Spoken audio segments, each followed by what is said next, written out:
மதுரை வீரகனூர் பகுதியில் உள்ள அரசு உயர்நிலைப் பள்ளியில் மாணவன் ஒருவன் சக மாணவனை ஆசிரியர் முன்னிலையில் சரமாரியாக தாக்கும் வீடியோ வெளியான நிலையில் மாவட்ட முதன்மை கல்வி அலுவலர் நேரில் விசாரணை மேற்கொண்டு வருகிறார்.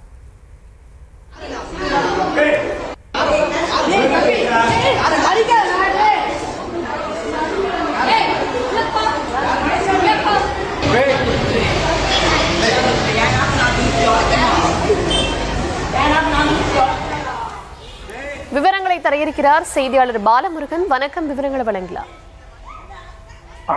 வணக்கம். மதுரை ஆசிரியர்கள் முன்பாகவே மாணவன் தாக்கியதால் வீரகனூர் அரசு உயர்நிலைப்பள்ளி மாணவனை மாவட்ட முதன்மை கல்வி அலுவலர் நேரில் விசாரணை செய்திருக்கிறார். மதுரை வீரகனூர் பகுதியில் உள்ள அரசு உயர்நிலைப் பள்ளியில் படிக்கும் மாணவன் ஒருவர் அதே பள்ளியில் பயிலும் மாணவர் ஒருவரை ஆசிரியர்கள் முன்பாகவே தாக்கும் வீடியோ வெளியாகி சர்ச்சையை ஏற்படுத்தியிருக்கிறது. அதில் உயர் வகுப்பு படிக்கும் மாணவன் மற்றொரு மாணவனை மிரட்டுவது போலவும் அதனை ஆசிரியர்கள் தடுத்தும் அதனை கேட்காத அந்த மாணவன் என்ன பண்ணணுமோ பண்ணுங்க, ரத்தம் கொட்டும், வாயில தெறிக்க விடுவேன் என ஆசிரியர் முன்பாகவே சவால் விட்டபடி சக மாணவனை தாக்குவது, கதவுகளை எட்டி உதைப்பது போன்ற வீடியோ வெளியாகி பரபரப்பை ஏற்படுத்தியிருக்கிறது. இது தொடர்பாக மதுரை மாவட்ட முதன்மை கல்வி அலுவலர் தாளரன் பள்ளிக்கு நேரில் சென்று தலைமை ஆசிரியரிடம் வீடியோவில் நடந்த சம்பவம் தொடர்பாக விசாரணை நடத்தினார்.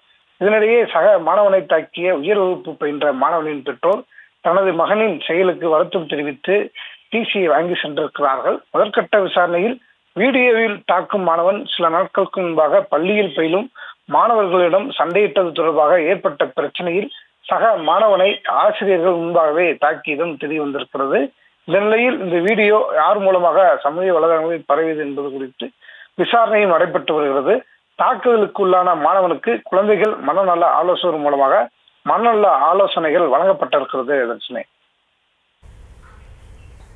விவரங்களுக்கு நன்றி.